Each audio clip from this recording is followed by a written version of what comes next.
We're here in Newport, Rhode Island, one of the capitals of America's maritime economy and of American sea power, both historically and today.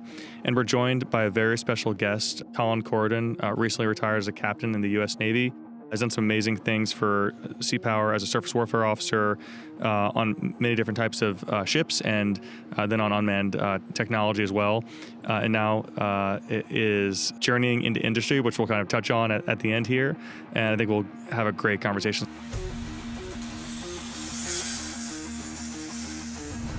Welcome to Rebuilding the Fleet, where we engage the people, voices, and ideas behind America's maritime reboot at the intersection of technology and manufacturing.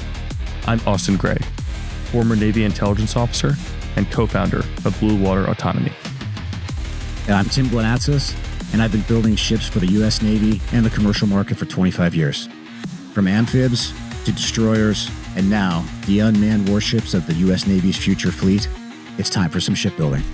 Here we go. Colin, welcome. Thank you so much for joining us.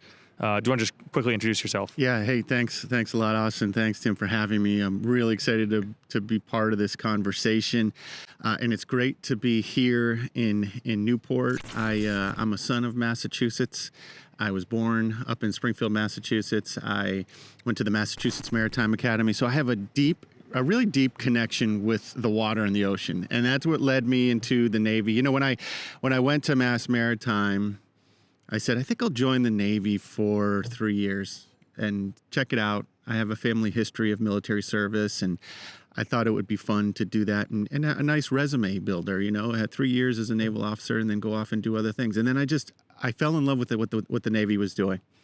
And so I've always felt very strongly about being at sea and having the right tech to go to sea, and supporting the sailors who are doing that. And I've been in the middle of the ocean, in the middle of the night, as a captain of a ship, and have everyone looking at me saying, "Hey, what do we do now?" And being able to be on both sides of this and being able to affect it as a more senior officer in the Navy has been what an incredible opportunity. And I really, really have loved every. Well, okay. There's been moments where I have not loved it, but generally speaking, I can look back now fondly, right? Even on the hard things. Right. It's been the hardest times of my lives, and the most rewarding times of my lives have been my service at sea, and I've been able to watch over the last 26 years the Navy evolve, and it's really exciting times right now. I mean, everything is just.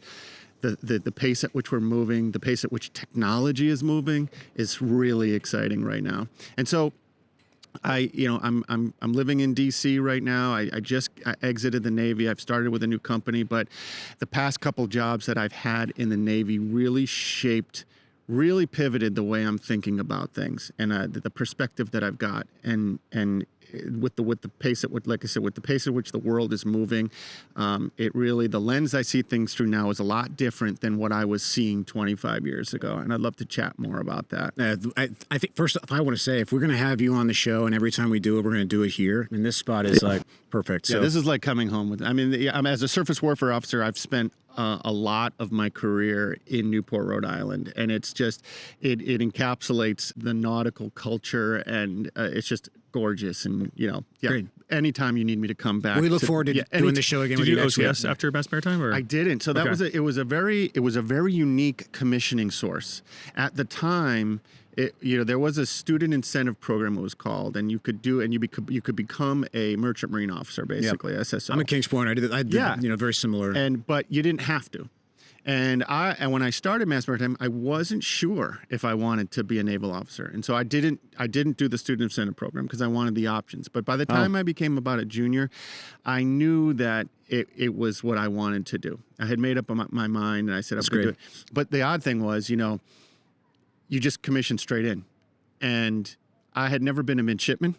I had never, besides maybe the USS Massachusetts, the museum down in Fall River, I had never stepped foot on a Navy ship. So my first experience was flying out to the Arabian Gulf, wow, getting flown onto my ship, my first ship as an ensign, stepping aboard saying, ensign cord and Here's reporting. some for duty. brasso. Yeah. Welcome to the club. Yeah, exactly. You got the punch in the face. Yeah, yeah. And I mean, it was. Amazing. I remember my first bridge watch, and I was up there, and coming from Mass Maritime, we wore uniforms, and we had tradition, and I knew how to operate on board a ship and be part of a regimented organization.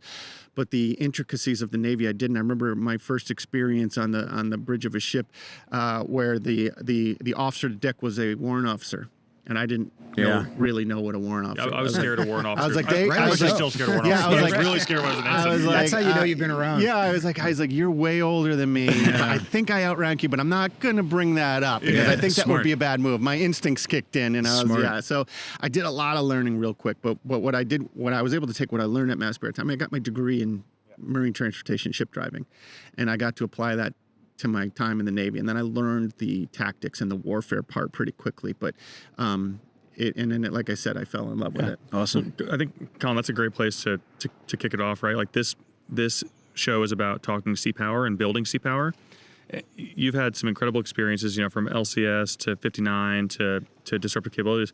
What are you most proud of that you've contributed to building and maintaining American sea power?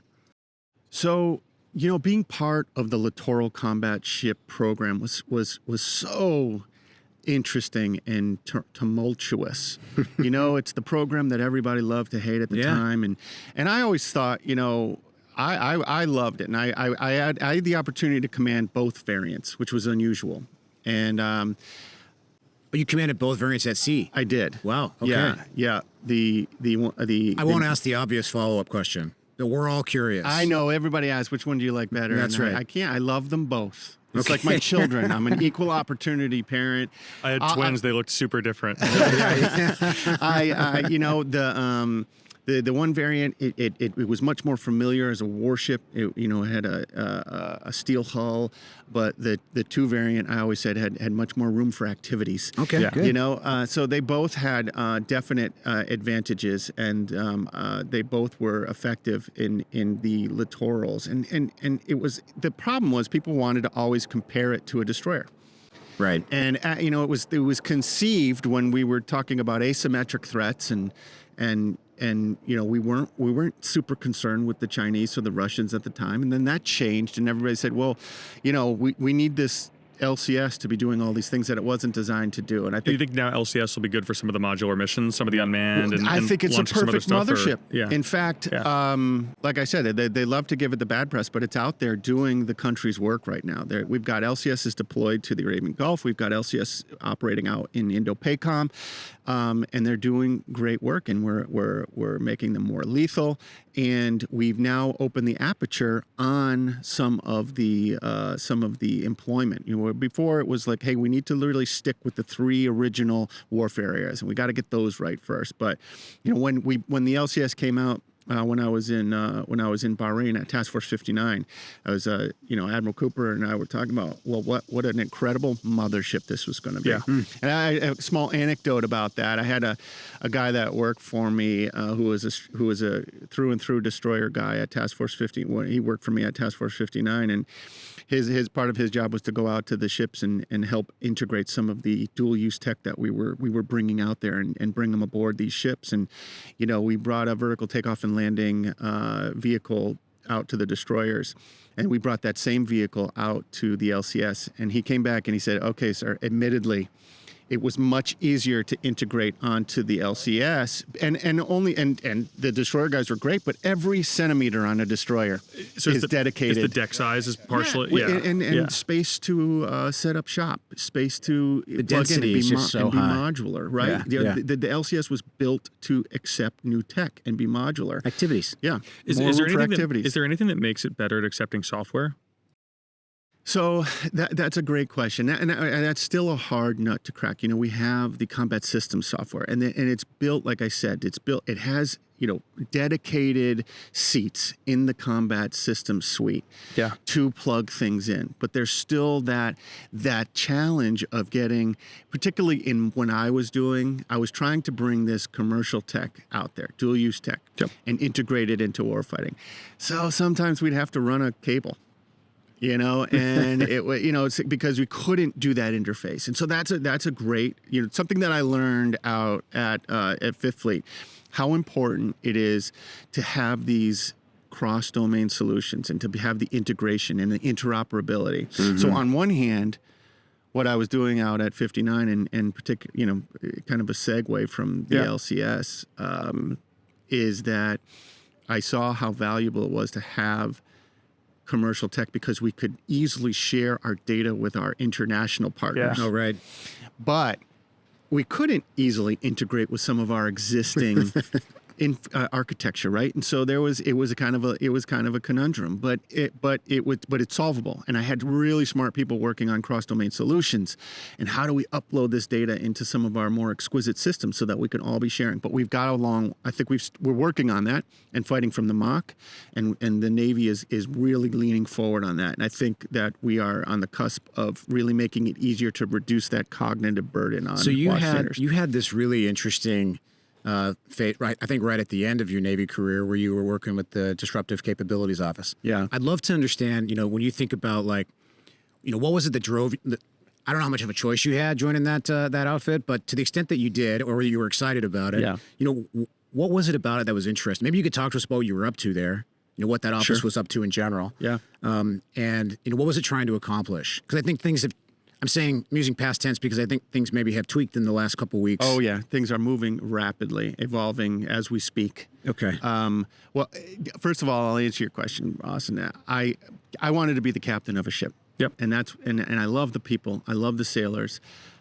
At LCS, I got to work with some really cool tech, and that's where I started to get the robotics and autonomous bug when I did some testing of the mine warfare package and got to use some really cool systems. And again, hotly contested stuff, but still the direction we need to be going. Let's keep the sailors out of the mine danger area. Let's keep the sailors out of the weapons engagement zone as much as we can. But that introduction, that kind of led me to Task Force 59. And then at Task Force 59, I really cemented a lot of these things. I'm like, okay, this solving the warfare puzzle is a pie. You need the exquisite systems. We need the technological advantage over the adversary. We need to maintain that. But there are other things that we're seeing in Ukraine, that we're seeing with the Houthis use, that we're seeing adversaries use, these attritable systems that are low barrier cost to entry, that we need to master that space as well. And so that, I did learn a lot of very interesting lessons and saw so much at 59 because the pace at which you learn, as Austin, as you well know, being on the front lines of things, you're Weeks, learning. Months max. Yeah, you got to roll. Yeah, and I was and having the Warfighter side by side with the industry partners, the learning was going at an incredible rate, and I was seeing, as a captain of a ship, I wasn't used to this. I was seeing software changes in hours and hardware changes in days and weeks based on our feedback. And so everybody was winning here. And that was sort of the spirit of the endeavor in the first place, right? It was, hey, look, at the time that we didn't have a lot of manned assets dedicated to the Arabian Peninsula. There a lot of focus on Indo-PACOM and a lot of focus on Russia. Right. And, of course, that was before the current conflict in the Red Sea. And so it was like, okay, so how do we make our manned assets so much more effective? And one of the analogies that we used was this, the tuna fishing fleet. The European tuna fishing fleet was using unmanned aerial vehicles to go find the schools of fish. Right. And then they were using their fishing boats, not to go out and look for fish, but to go out and catch fish. Fishing, just catching. We were using that analogy just the same way. Let's be much more efficient with our billion-dollar warships and use them. If we only have a couple of them, we're going to use them. Tip and cue from unmanned. It was building maritime domain awareness and was using surface vehicles and commercial tech and a COCO model to go fast. Like, we're going to do this, and we're going to do it quickly. Yeah, cool. And the COCO model was the how, the quick part, and then we're going to build a network of these systems to inform the commander and the warfighters, and be able to use our limited manned assets much more effectively. And so, then there was this natural, after that experience, there was a natural relationship to the innovation circles at the Pentagon, and one of those was when the Unmanned Task Force evolved into the Disruptive Capabilities Office, and Michael Stewart brought me on board, and because Michael Stewart and Michael Brasser, they were kind of and Admiral Cooper, they were the founding fathers, if you will, of the Task Force 59. But they were all it was a small ecosystem of folks who wanted to move quickly. And with their mentorship, I saw the writing on the wall, and I said, I want to go be the military deputy for Michael Stewart at the Disruptive Capabilities Office, and because so there at the DCO, and we can get into a little bit of this week as what the DCO is becoming, but we were hyper focused on very specific problem sets from the fleet. Our charter was you will take very specific problems from the fleet and you will turn on them. And the idea was, hey, if we doubled the Navy's budget today, in the normal acquisition pathways, you'd see the fruits of that in 5 to 7 years, because that's the way the cycle works. And that's okay, but if we're looking at a fight in 2027, we need to be doing everything we can to get the warfighters what they need immediately. Can you give us an example of one of those problems? Yeah. Needless to say, a lot of what we were working on was sensitive, and so we were getting these. It was interesting as it evolved. First it was, hey, we need more missiles. That's our problem. And we're like, okay, well, maybe that's not the problem. We were actually helping, working side by side with the fleet to neck down what the problems actually were. And one I can talk about was, it kind of related back to what I was doing at 59, was using commercial space assets to build maritime domain awareness. We said, okay, we're losing track of some of these dark targets, if you will. Some of these ships are getting underway from ports, going quiet. That's cool. And we're losing track of them. But there are commercial assets out there that we can be incorporating into systems that already exist, like Sea Vision, that we're using with our partners. And part of it was, again, to kind of go back to this sharing and we're all stronger together idea was, okay, we have exquisite ways of tracking these folks, but can we share that information? A lot of times not. And Austin, you know that well from your intelligence work. There's things there are exquisite ways that we can to keep an eye on the adversary, but we can't share those with our international partners. We wanted to be able to do that. So we found ways. We found one initiative that we were going to take all of these commercial assets that were out there collecting different kinds of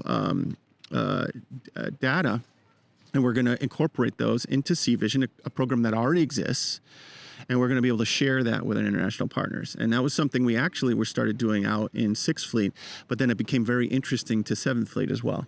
And so we're sharing that information. And so that's kind of a specific vignette on what we were working on. But we were taking this back, bringing all of the stakeholders. This is the difference. We were bringing all of the stakeholders on a particular problem into the room at one point. Yeah. And a normal time where it would take, we would do these things in serial. The policy guys would look at it, the lawyers would look at it, the warfighter would have 6 months later. Right. And then, it was, Joe has a problem with this. So we're going to have to go, well, no, Joe's sitting across the table right now. We're going to talk about it. And it would be blood on the walls. And then finally we would leave the room and say, I think we have a good, at least 80% solution to this problem right now. We got a little work to do.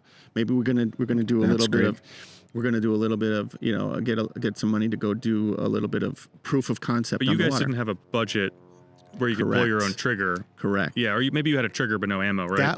I think that was, and that kind of leads to where I think we're going with the Rapid Capabilities Office is what's coming out of this, and it's absorbing a number of different naval organizations. And I think this is a great move. I think this is going to be super valuable, because what was happening was we had, we were working directly for the 4 stars, but the rest of the machine had a budget that they were responsible for executing.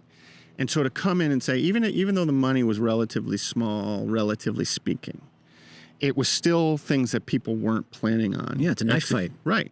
And so we couldn't go in and expect the resource sponsors to carve out things that they had been planning already to execute these missions. It was just, the idea was right, the intent was great, but you couldn't jam that square peg into the round hole. And so in addition to budget, what's on your wish list for this Rapid Capabilities Office? Acquisition authority. Acquisition authority. That's how you got to move quick. Acquisition authority and money. And up to what amount? That's above my pay grade at this point. I think I'm not sure if that's been decided yet or not, but I am not privy to more that. more than an enough instant to with a make credit a card could difference. swipe. Yeah. Enough to make a Okay. difference. Yeah. And I give the leadership a lot of credit here as they thought through this. There's been a lot of thought put into this. They convened a workshop of retired admirals and other professionals to say, hey, if we do this RCO, what's it going to look like? And they didn't do it in a vacuum. They had these other organizations like Naval X and the DCO as part of the conversation. And it was kind of like, hey, if we're going to do this right and we're going to be effective and we really want to get after the fight in 2027, what do we need? What's on our wish list? And I really am optimistic that this is going to, and I'm not just I'm on uniform. I don't have to say that anymore, right? So I think when I listen to you talk about that, I wonder, what's your view of when you think about the workforce and, the rest of industry and like suppliers and production scaling? How does that, how does the idea, if everything we just talked about came true, acquisition authority came, the right funding and all the rest of it, how do you think about how that moves out into industry? Well, that's a great question, and I'd be very interested in your opinion on that from your perspective. Okay, so from my limited experience with the industrial base, and I'm learning more and more about that. I had exposure to that at 59 in the DCO, and what I learned is you can have these ideas, and you can create these solutions. And some of the times it was just dusting something off the shelf, or some of the times the solutions involved just removing a bureaucratic barrier, but sometimes the solution involves a new idea and new tech. Yeah. And industry's help. And one of the major pieces of feedback that I got from industry in both of those positions that I formerly held was, tell us what you need. Talk to us more. Yeah. Talk to us more. We can help, but we need to understand the problem set, and we can work for you. And there was, some of that was, it's sensitive, it's classified. Well, okay, if you want industry's help, you guys did a classified industry day. I went Correct. to it. Yeah, you and Michael Stewart briefed it. Hey, here, secret level. Here's the 10 biggest problems we have. Please solve them. And that was solely, that was super helpful. Yeah, someone is operating in a stern propulsion. Exactly. Those 3 short blasts. we want legit. Yeah. See, I still got it. You got it. Yeah. So that was that. Classified industry day that we held was solely based on the feedback we were getting from industry saying, talk to us. And I think that is a common, the steady demand signal, knowing what the Navy, from industry's perspective, knowing what the Navy wants, when they're going to buy it is really important to them. But, this idea of bring me the problem, not the solution you're anticipating. It comes back to that saying of, I think, it was Henry Ford who said, if I'd asked the customer what they wanted, they would have said a faster horse. Yeah, exactly. That is I think that's another part of this challenge is it's a great move to say, here's what we're worried about. This is the problem we want solved. What can you do about it? Yeah. It is the solution lies in the trifecta of industry, academia, and the warfighter, right? You got to listen to the warfighter because they're out there. They know what they're talking about. Yeah. They know what they need. They know where our shortfalls are. But they may not know the things that are cooking up in academia and the things that industry is capable of. And kind of go back to your question about, needing a strong industrial base. Mm-hmm. We can't, if the solution involves new tech and new solutions that require production, we need the capacity, and we need to be signaling industry in time so that they can react at pace to that demand. That's right. And so that partnership has got to be strong, and that communication has got to be there. And so we need to be working together. The solution is the trifecta and communicating and partnering with industry to make sure that they're ready to react when we say go. So I think one angle on my mind here is you got to see a lot of areas where DCO said, hey, we're trying to solve this problem, right? And let's see what commercial industry has available to solve it. Is there any area where, a vertical of tech or a sector of industry where you think the U.S., is less mature or less advanced than you wish we were, and you would go point like a big money can to try to mature that sector within the next 5 or 10 years to help the Navy and help our sea power? Yeah, well, okay, so this is not a plug, but I think that blue water, something like blue water atomic. I have seen so many people try to take a traditional asset and automate it, and then so kind of taking something from the ground up. I think we have to be looking at more ground up. And then I think a lot of that was learned in Ukraine, right? Like taking some of this tech and then tweaking it. It didn't seem to be, and sometimes it works. And we have to be exploring every avenue. But I think now that our focus has shifted a little bit, like, let's start building some of this stuff from the ground up. Using like major platforms from the ground up, software defined. Exactly, exactly. And that will alleviate a lot of what we run into is compatibility, interoperability, because these systems were designed a certain way, and they're not wrong. It's just they don't. It doesn't compute when we're trying to bring in this new tech, and we're trying to do these, and we're watching how quickly the war fighting is evolving, is particularly in Ukraine. You could watch it, or even with the Houthis. We're doing one tactic on one side. The other side is countering that. It's working, then the other side counters it. Yeah, right. And we find a counter to that counter, or the Ukrainians find a counter to that counter. And it's like, you have to be able to move really, really quickly in that space. And so as far as the tech is concerned, I think automating, being able to fight from the mock, taking all of this data. We have all of these platforms now that can collect this data.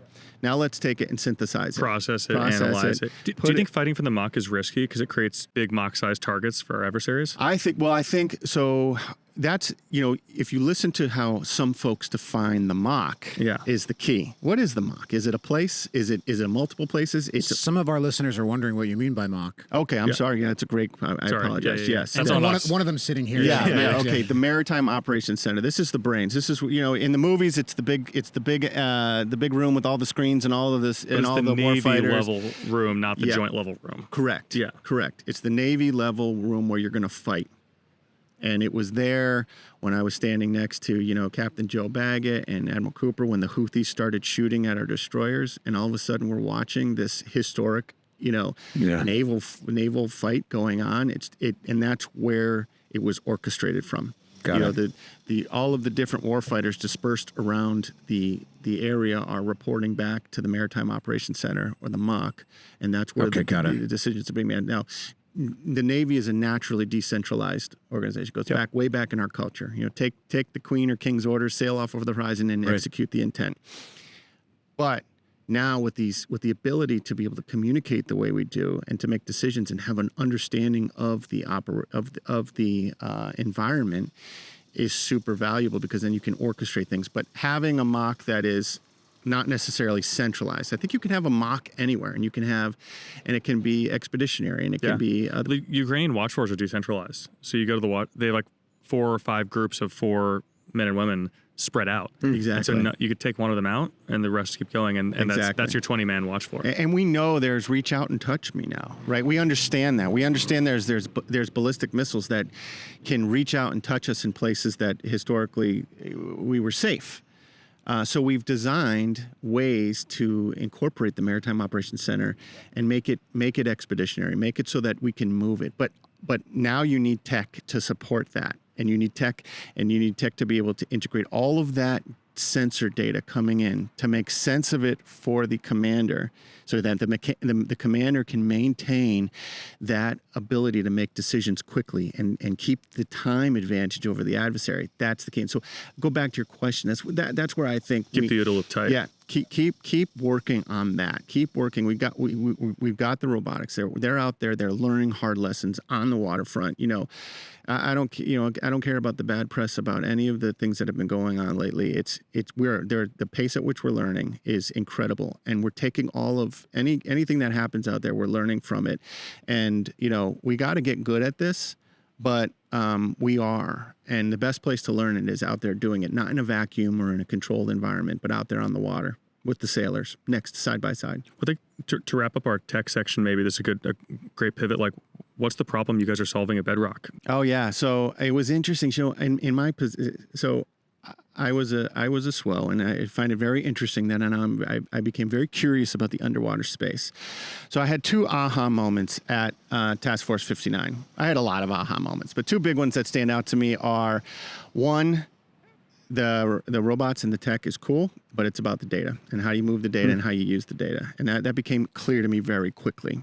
And the second was the seabed. How important the seabed and critical infrastructure is for all of us. Yeah, right. For everything that we do. And how the amount that we understood about the undersea domain was very interesting to me. And so when I was, and then seeing through the lens of understanding the value of a company that does commercial work and how quickly they can pivot to defense. Mm-hmm. That was something that I had become in tune with. I'd seen companies that said they were dual use, but they weren't necessarily dual use. They were different maturity levels of companies, and Bedrock Ocean Exploration stood out to me. We're building our own underwater vehicle, but it's not necessarily about the vehicle. It's about the data. Cool. And so the reason our founder, Charles, went and decided to build his own vehicle is because the vehicles we were buying wouldn't do exactly what he wanted them to do. He said, okay, we can be agile and answer the customer's needs quicker if we're building our own vehicle. And so when we get feedback from the customers, especially as a young growing organization, we can do that. And so I saw in them, okay, here's a company that is actually doing commercial work in the energy industry, and they're doing bottom surveying with multiple sensors, and they can do things much cheaper and much more efficiently than, say, a ship towing a cable, right? So now we can get closer to the bottom. How deep can you guys go? Right now we work at 300 meters, but there's opportunity to go deeper than that. But that's, we're working off. You can get a lot done down there, yeah. Correct. Yeah. And that's what the customer, that's the range our current customer needs. That's really great. But the thing is, since we are building our own vehicle, if we need to change that, we can. And that was what attracted me.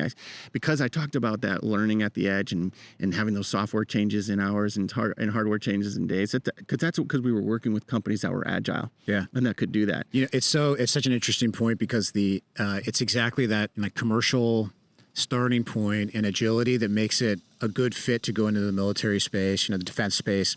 Traditionally, I think that has, for a lot of companies, been like a check valve. Once you go from commercial work into the government space, it's tough to go back to commercial work because of all the stuff that the government work puts on top.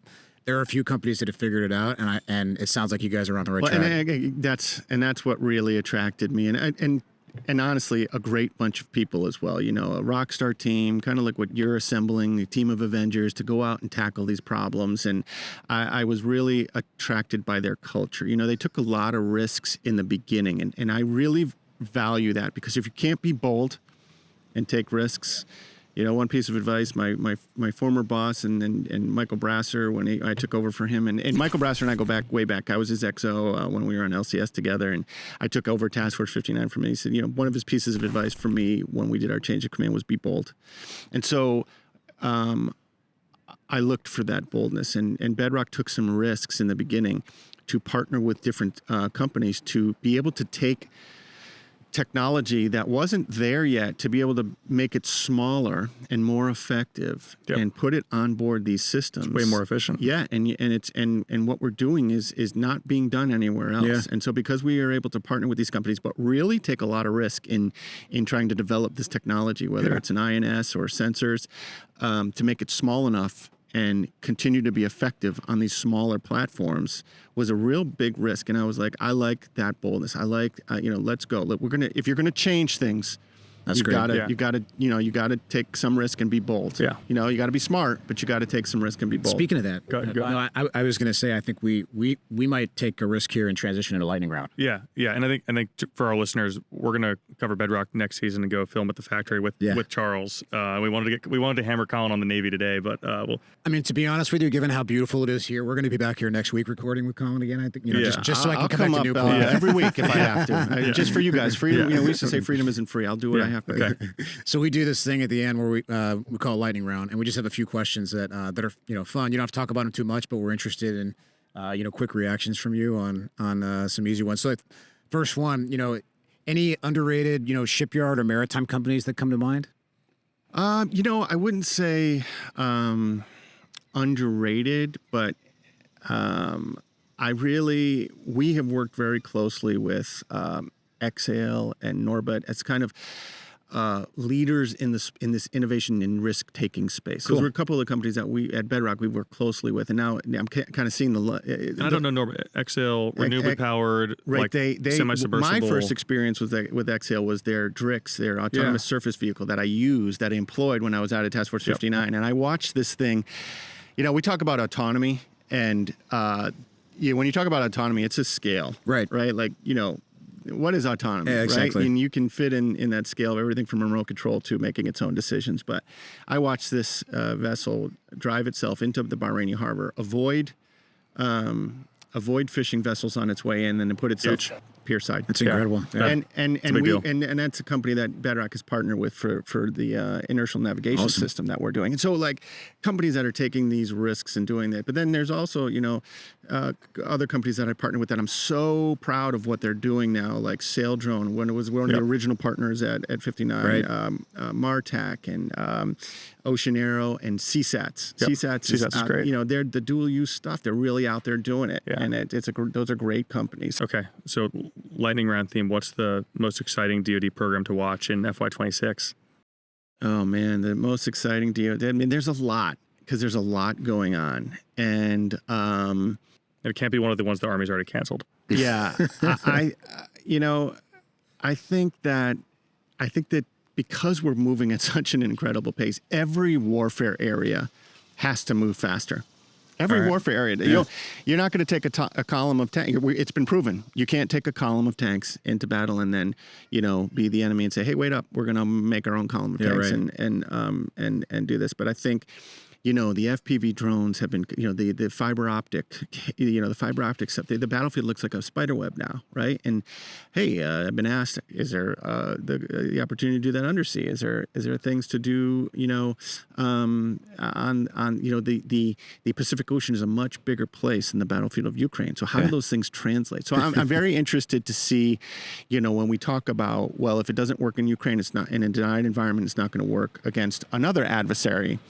But that other adversary is much different, and I think much more complex. And so, I don't have one single. I'm taking the lawyers, the lawyers way out here. I'm not going to say a specific program, but I think every warfare area has to step up their game. I heard speed is a component of FY26 anyway, so I like that answer. Yeah, speed. I think everyone's got to go faster. Yeah. Speed Act and the NDAA. You have to move faster. There you go. We cannot waste a second. So I think we got time for one more lightning round question here, but thinking about the future of we'll just say the industry in general, of, you know, maritime industry and all the support things that go with it, and thinking about people who haven't yet entered the industry. Besides Taylor Swift and Travis Kelce. We're coming back to that. Yeah, for sure. Coming back to that. Yeah. I had to take some time this morning to process that. Yeah. It's hugely impactful. Moment of silence. Yeah. There's probably a few properties like this one doing like a morning yoga therapy session class to try and figure that out, because the world changed yesterday. Yeah. Big news. So, but thinking about those people that haven't joined the industry yet, what advice would you give them? Where should they focus? You know, what kind of things do we need the future members of this great industry to bring and to be thinking about? That's a great question. I think it's become a lot more culturally acceptable, a lot cooler to be in the commercial industry, to be in Silicon Valley, and to support defense. Yeah, and I think it's become a lot more accessible. I think there have been a number of military programs that have tried to tap into that commercial base and make it easier for them to provide solutions. I don't think we're there yet. You know, I think we need to make it even easier. And I think we're on the pathway. And one of those things is the Rapid Capabilities Office. But I would say there is a difference to be made in this space. If you feel passionately about your tech, and you love this country, and you feel passionately about security and safety of the human beings around you, then let's go, because there's a lot that can be done in this space, and the tech that's being worked on in the commercial sector can easily be translatable to what we're doing. And let's all do our part to make it a safer world. When you said that, did you realize it was going to be on YouTube in a 10-second clip? Because that was perfect. If you care about the safety of humans, let's go. The Taylor Swift and the that part. Yeah. For sure. Yeah. Quote me. Okay. For sure. Colin, this was awesome. Thank you so much for coming on. And we will follow up for season 2 in the factory, right? You know, the gritty industrial scene. and we'll be back in Newport with this beautiful backdrop as often as we can. This we're has all been big fans of great. New I'm England. super excited about the future. This is Where can exciting people times. find you and follow what you're up to now? You can go to the Bedrock Ocean Exploration website. Or Great. I'm on LinkedIn, and I'm around. Do you have a TikTok or no? No, I'm going to start it right Okay. after this, and then Start one together, it'll yeah. be an outlet for me to talk about Kelsey and That's Taylor. good. Okay. Perfect. Okay. Yeah, perfect. Okay. Cool. Yeah. Thanks for coming on. Awesome. Hey, Thank you thanks so for having much. me, fellas. Yeah, great talk.